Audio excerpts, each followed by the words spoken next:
কি বলে সেটা আগে শুনুন, তারপরে বলছি। এই ছেলেটা, তুমি এদিকে আসো। ওই যে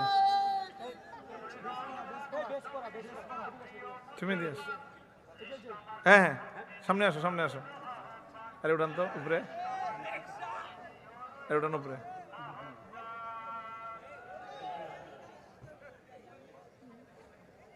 তুমি কার ছেলে এটা?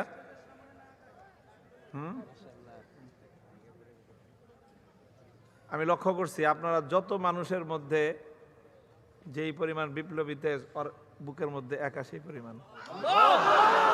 বারাকাল্লাহ। ইনশাল্লাহ যতদিন পর্যন্ত আমাদের ঘরে এই জাতীয় এইরকম সাহসী তেজোদ্দীপ্ত সন্তান জন্ম নিবে, এই মাটি থেকে ইনকিলাবের এই আওয়াজ কেউ বন্ধ করতে পারবে না। মাশাআল্লাহ, বারাকাল্লাহ। যেই মাদ্রাসায় পড়বে